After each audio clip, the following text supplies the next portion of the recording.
Jalen Hurts should be seen as a slam dunk bona fide top 5 quarterback in the NFL. And I think there's a lot of things that he does that's top 3 in football. I'll tell you what that is coming up next right here on the Locked On Eagles podcast.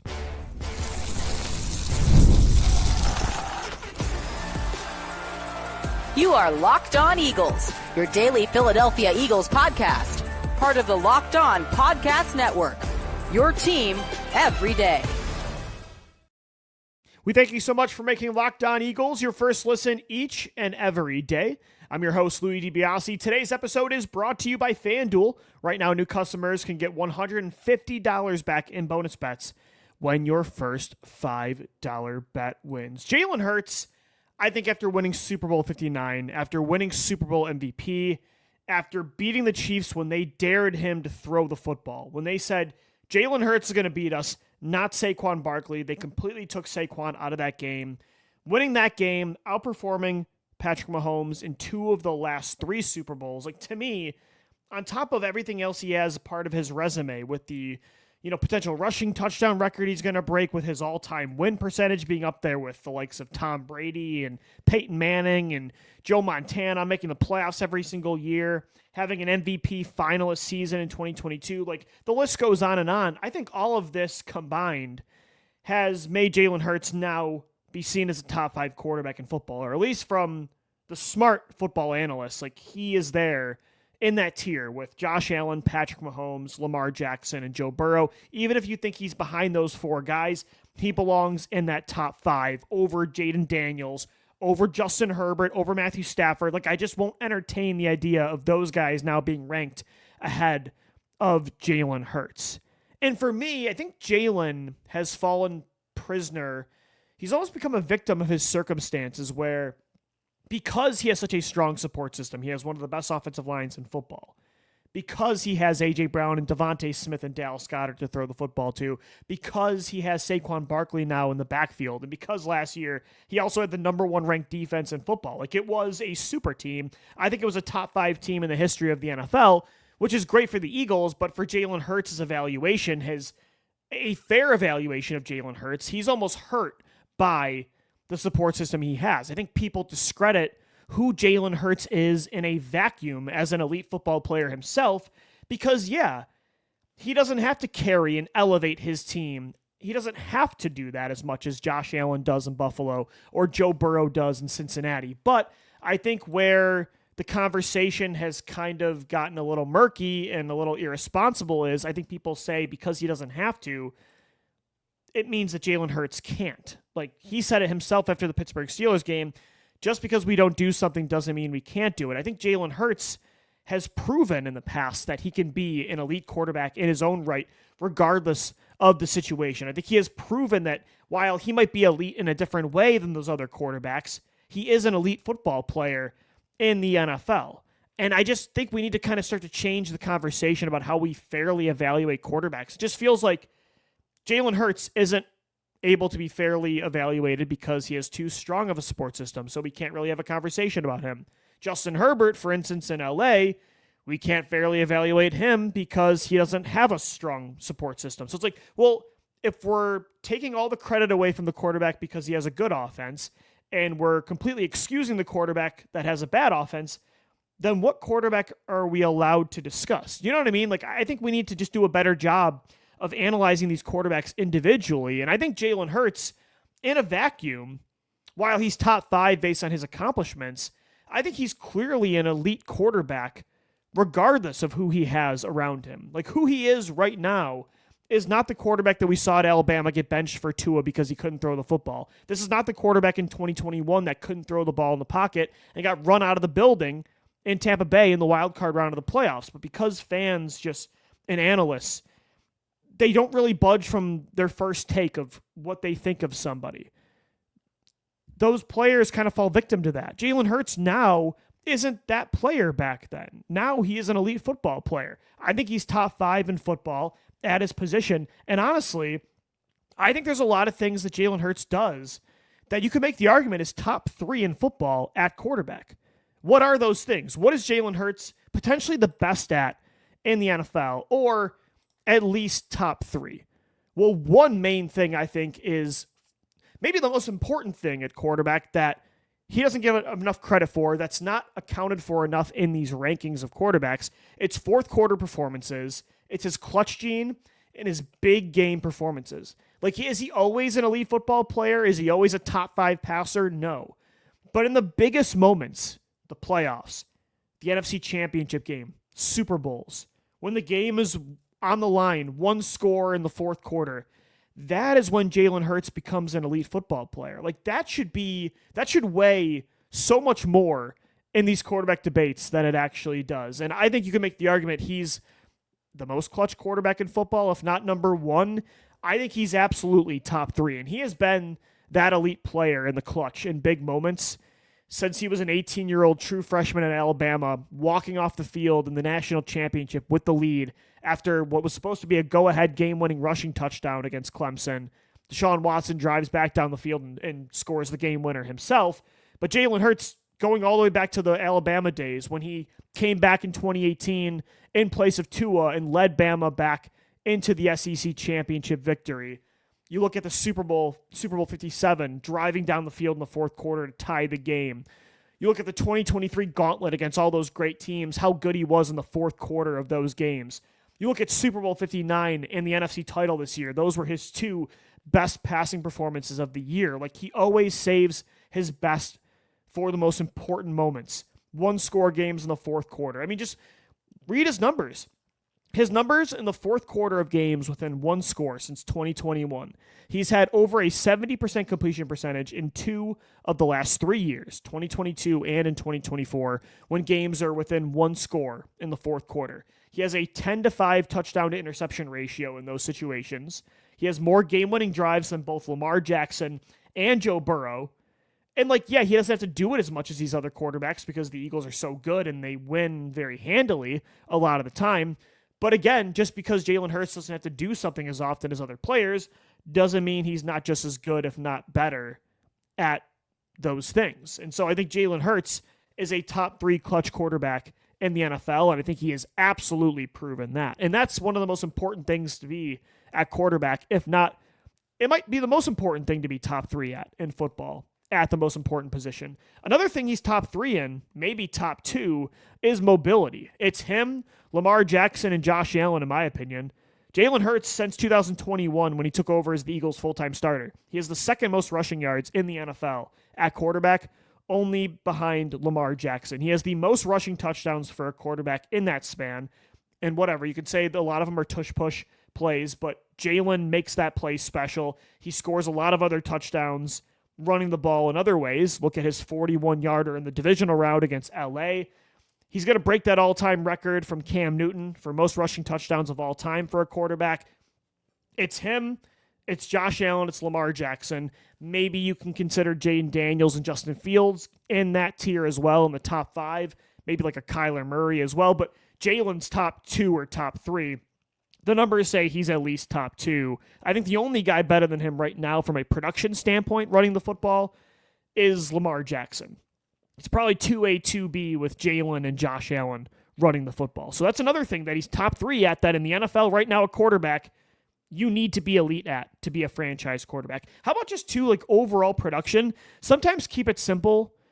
Yes, I love analytics, advanced analytics as much as anybody in the modern day NFL and in sports. I know the value of it, the importance of it. But in this advanced statistical world we live in, sometimes we overlook the simple things that matter.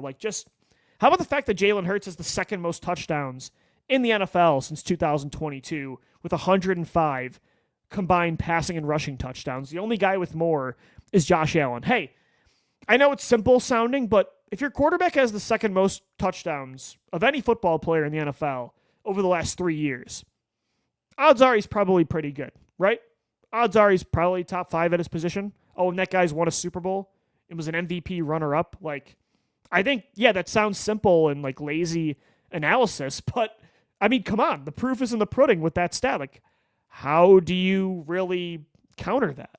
And then another thing I think he's top 3 at is the deep ball. He is deadly accurate on deep balls. Look at the 4th down plays against the Giants this year, the deep touchdown on the left sideline to A.J. Brown with a rusher in his face. How about the deep ball to A.J. Brown on 4th down in the NFC title against the Commanders? Like, he is such a good deep ball thrower, very similar to what Russell Wilson was in Seattle early on in his career. And Russell Wilson still to this day is statistically actually the best deep ball passer in football. Jalen Hurts is actually that guy too. He had the highest deep passing EPA per play in all of 2024.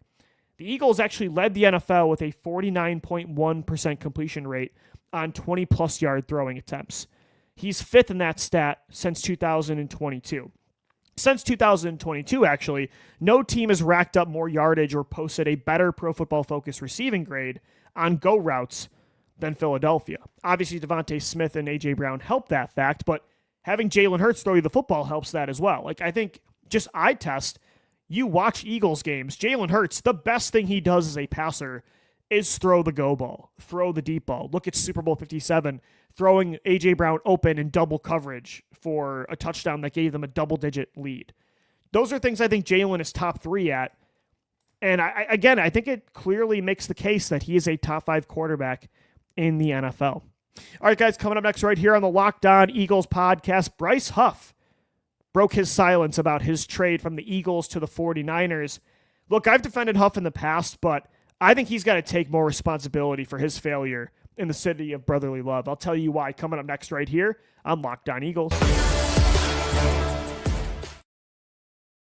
Today's episode of the Locked On Eagles podcast is brought to you by FanDuel. Summer sports are in full swing. Wimbledon's in the semifinals right now.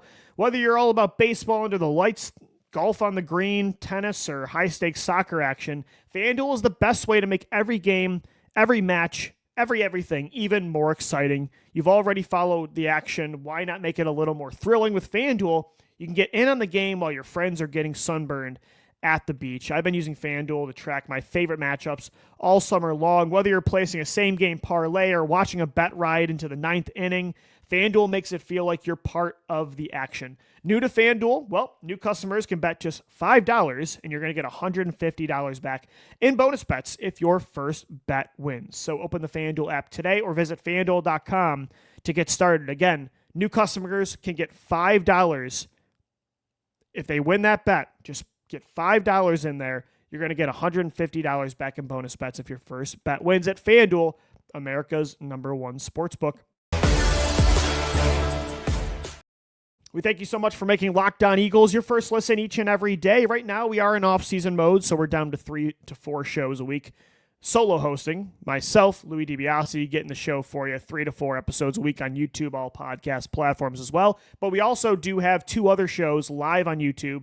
Tuesdays and Thursdays are hour-long squad shows with Mark Farzetta, Marcus Hayes, and Harry Hayes, I was reading an article earlier today, doing some research on a side project, and Marcus Hayes wrote that. Harry Mays, Jason Martius, we do hour-long live YouTube shows that are also posted on our podcast feeds for audio every Tuesday and Thursday. So we still have 5 to 6 episodes for you a week. My daily shows will get back to Monday through Friday starting next week. So we'll be back to Monday through Friday. Just had a couple weeks to take a vacation, if you will, even though I'm still doing 3 to 4 solo episodes a week on top of 2 squad shows as well. So Locked On Eagles, you're not going to get more episodes of an Eagles podcast anywhere than Locked On Eagles, even in off-season mode. We still got 5 to 6 shows for you on YouTube and wherever you get the podcast. I want to talk about Bryce Huff here in our second segment of this Wednesday edition of the show because, look, I've defended Huff really throughout the past year since he signed with the Eagles from the New York Jets. I believed that in a different system, if he was asked to be originally who he was in New York as a situational pass rushing specialist, if his only job was to put his hand in the dirt in a typical stance, a 4-3 stance, go get the quarterback, that's your only job on obvious pass rushing situations, 3rd and longs, he's your 3rd or 4th guy in a rotation, I think he could be a really good player still, and I think, in fact, he will be a good player in San Francisco. And I have defended him that I think the Eagles just, even after they recognized he wasn't the player that they paid for, they still didn't use him properly. And so I've defended Huff. I said it wasn't all his fault that it didn't work in Philadelphia. However, after hearing him talk and almost like the arrogance, acting like it was the Eagles' fault, that it wasn't on him. Like, he's still a baller, and it was all the defensive scheme, and he was like set up to fail. forgive me for not really having sympathy for Bryce Huff after he said that. Like, I think he needs to take more blame for his failed time in Philadelphia. Like, yeah, again, he wasn't the right scheme fit. He didn't fit Fangio's defense well. But in defense of the Eagles, they gave you a ton of money. They gave you over $17 million a year to be more than who you were with the New York Jets. Like, yeah, obviously now we know you're a pass rushing specialist, but when you get paid over $17 million a year and they bring you in to replace Hassan Reddick, who's their alpha on the edge that had over 19 sacks in the last 2 years, sorry that the Eagles wanted more from you. Sorry that they expected you to also play on first and second down. Sorry they also needed you to stop the run. You were terrible against the run. You were not effective getting to the quarterback when your hand wasn't in the dirt. You were not effective in dropping back in coverage and doing the different things that a Vic Fangio defense calls for. And while you can say that that's the Eagles' fault that they didn't recognize your strengths, you were paid to be more than a third down, obvious pass rushing specialist. So yeah, in a vacuum, in a perfect world, the Eagles could have got more out of you in that way, but they projected you to be better. Like, they wanted you to do more because they believed in you. Like, if anything, Bryce Huff should feel honored that the Eagles gave him this money he clearly didn't deserve. Like, he's kind of almost insulting himself by saying he wasn't a fit with the Eagles, that he wanted to trade almost immediately, because the reason he didn't work out is because his skill set is more limited than the Eagles and Vic Fangio thought it was. So, I mean, they didn't give you that contract to be a situational pass rusher. You were not able to become that full-time guy. Nolan Smith, he became that guy. Jalix Hunt showed more signs of becoming that guy at the end of the year than Bryce Huff. Now, again, defending Bryce Huff, I think after the bye week, starting with that Cleveland game when Fangio started to use him more in that way, he became a more effective player and then just wasn't able to build up any sort of momentum because he did have that hand injury and he had a club on his hand and he just wasn't able to make a lot of pass rush moves with one arm. And especially when you're a guy that your hand is in the dirt, it's supposed to be 100% of the time for you to be effective. Like, again, having one arm is going to make that difficult. But even if he didn't get injured and he was an effective situational pass rusher, if that's all he did, that still was going to be, in my opinion, a failed signing when it comes to the investment they made in him. Again, they paid him over Hassan Reddick to be the alpha, the go-to guy in the long term for the Eagles, edge rushing position. Josh Sweat was on a 1-year deal. Like, they had obviously high hopes for Nolan Smith, but they paid Huff to be the guy that Nolan Smith is now. And I just think that Huff acting like it was the Eagles' fault, I mean, forgive me for having little sympathy there. And the fact that he said he wanted out from pretty much the start, like, yeah, I think the minute it was over was when Vic Fangio in that press conference in the summer, at the end of the spring, kind of talked about Huff not being the guy that they paid for, or at least not yet.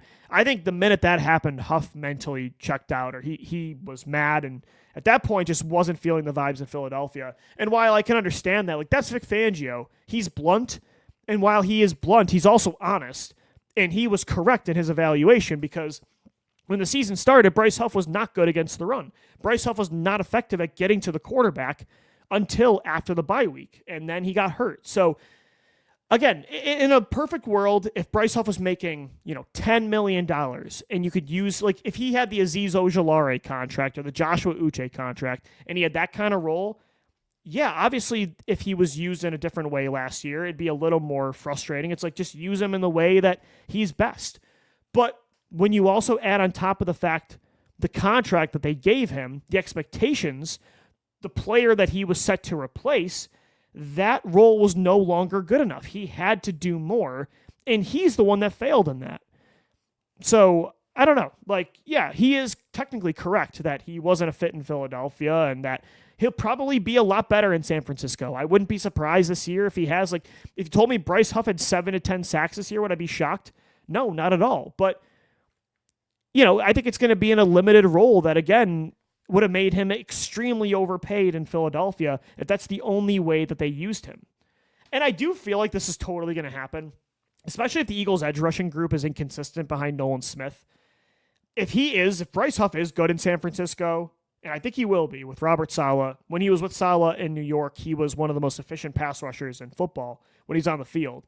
If he's good and the Eagles are inconsistent rushing the passer, people will look back and say the Eagles messed things up with him, but it's just not true when you add context. It's just not. So I've defended Huff. I've said I think he's a good player for what he does best.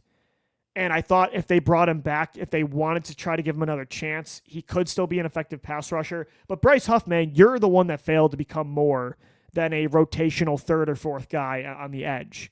You're the one that didn't live up to that contract. So I don't know, the smugness almost of being like, it's them, not me, like kind of missed me with that. That kind of turned me off a little bit, even as a defender of Bryce Huff.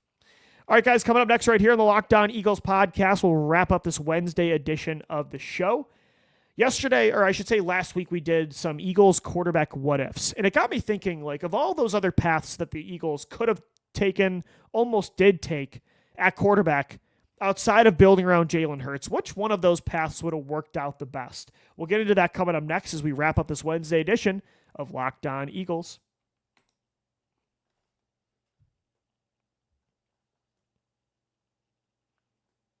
All right, guys, we're wrapping up this Wednesday edition of the Locked On Eagles podcast. Thanks so much for making us your first listen each and every day. So I was just thinking today randomly about our what-if series from last week, and we kind of got into some what-if scenarios about the Eagles quarterback situation from 2020 to 2022, the era of trading away Carson Wentz, deciding if you wanted to build around Jalen Hurts, exploring other options through the draft, through free agency, through trades.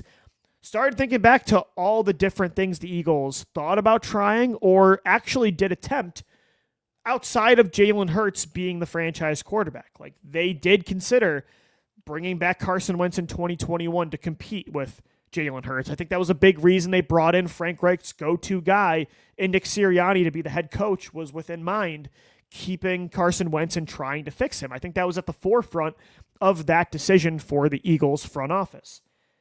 They also thought about the idea of trading up to the third overall pick to draft Zach Wilson out of BYU in 2021, but they learned that Joe Douglas was going to take him with a second overall pick, so they didn't move up to the third spot because they didn't want Trey Lance or Justin Fields. I do think they considered Justin Fields, though, with that sixth overall draft pick. I do think they tried to trade for Russell Wilson, and he didn't waive his no-trade clause. The one that I'm not sure about, and I don't want to believe that they tried it, but there were conflicting reports that they might have had interest in Deshaun Watson, but Deshaun Watson was boys with Jalen Hurts and didn't want to steal Jalen Hurts' job, so he too, like Russell Wilson, in that 2022 offseason, both of those star quarterbacks, they did not waive their no trade clause to fill it. So of all those different paths the Eagles could have taken, instead of making Jalen Hurts the quarterback that he is now, who's won a Super Bowl for the Birds and got them to 2 in the last 3 years, which one of those paths would have worked out the best? And spoiler alert, none of them would have worked out to the way that it's worked out with Jalen Hurts. I don't think they make it to a single Super Bowl with any of those players. I think maybe they're an NFC East contender. Maybe they're a playoff team every so often in the wild card round, but I don't think any of those paths helped them win a Super Bowl, even as a Carson Wentz guy.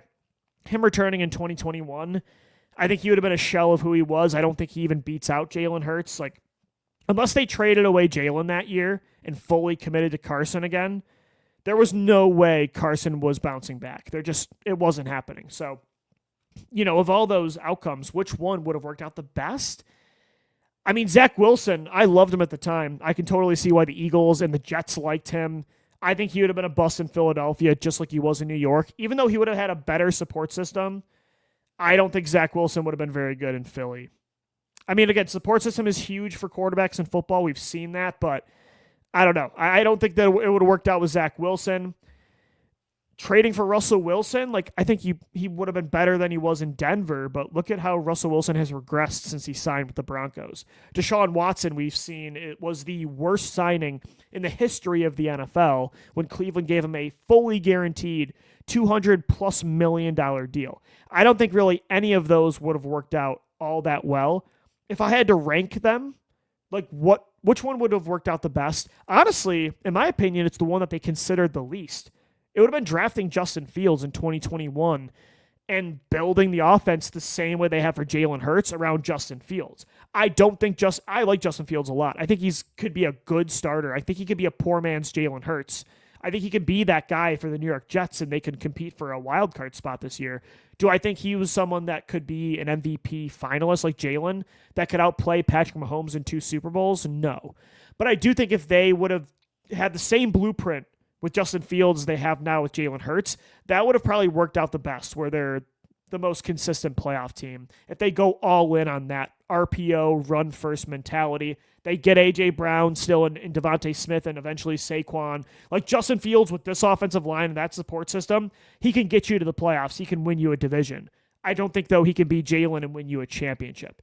That would probably be number 1. Number 2, I would say, is probably trading for Russell Wilson. I think Russell Wilson showed this year in Pittsburgh that if the support system is good enough, he can still be a guy you win with, not win because of. He's still a great deep ball passer. He's not nearly as mobile as he once was. I'd say that's probably the second best outcome. And then number 3 is probably Wentz returning in 2021. But again, I think unless they trade away Jalen that offseason, which they just weren't going to do, even though Carson Wentz wanted them to do that. And if they do that, he's not demanding a trade to Indianapolis, but I digress. Even though that wouldn't have worked out best, I think it would have worked better than trading for Deshaun Watson. I think, again, I believe in karma. After seeing what happened with Watson in Cleveland, I truly believe in my heart that Watson wasn't going to pan out anywhere because the football god said, no, this is like, we can't have this. I truly believe that. And I think that would have been a train wreck anywhere he went. And thank God Philadelphia didn't sell their soul. I really hope they didn't attempt to sell their soul for Deshaun Watson. And then drafting Zach Wilson. Again, I really like quarterbacks like that can throw from so many different arm angles. He was mobile. I think he would have been a lot better in Philadelphia starting off his career than New York. The Jets had just they set him up to fail, to be honest. But Zach Wilson, I think he was such a raw prospect coming out of BYU, and a lot of his weaknesses coming out of school were very apparent in New York. And I think it would have been a long-term project. And if he would have been, thrown into the fire right away in Philly, I don't know if that would have worked out. So, again, this goes to show you that the Eagles, real quick, the Eagles tried a lot of these different paths before Jalen Hurts was not. Remember that Jalen Hurts, although they've done a great job of committing to him now and supporting him with good players, he was not their plan A. I don't even know if he was their plan B or C. I truly do believe they tried to trade for Russell Wilson. They tried to trade up for Zach Wilson. They inquired. They were not sold at the time on Jalen Hurts being the long-term answer. It goes to show you in sports that, yeah, Howie Roseman deserves a lot of credit for the roster construction that he has pulled off around Jalen, but you also need a lot of luck in sports to be successful. The Eagles were very close to never being on this golden path that they've been on of competing for Super Bowls and winning them consistently with Jalen Hurts as their quarterback. They were very close. If Russell Wilson waives his no-trade clause, Jalen Hurts is probably traded to Seattle, and none of the past 3 years happen. Let's be honest.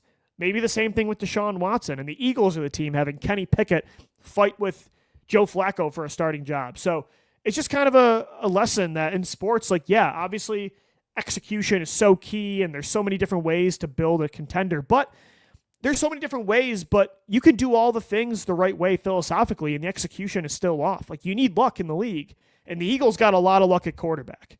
They got a lot of luck that Jalen Hurts is their guy. Because if it was up to me, if it was up to Howie Roseman, in a lot of instances, this scenario might not play out. There's a parallel universe out there where Justin Fields and the Eagles are winning 9 to 10 games a year. Carson Wentz bounced back and won you 8 or 9 games. They traded away Jalen 2 years later, and you're still an average football team. Who knows? So everything worked out for the best, but the Eagles got lucky for sure, and it's important. I'm not trying to negate, discredit Howie Roseman or the job he's done, but you truly need that in sports as much as you need anything else. Let me know what you think. Hit us up on X at DiBiase or at Locked On Birds. Thanks as always for making Locked On Eagles your first listen each and every day. We will be back for 2 more shows tomorrow and Friday. We also have our live Locked On Eagles squad show tomorrow, or Friday actually, live on YouTube at 12 p.m. Eastern time. So tune in still for 3 more shows this week, and we'll see you next time. As always, thanks so much for downloading, watching, and listening, and let's go Birds. Fly, Eagles, fly.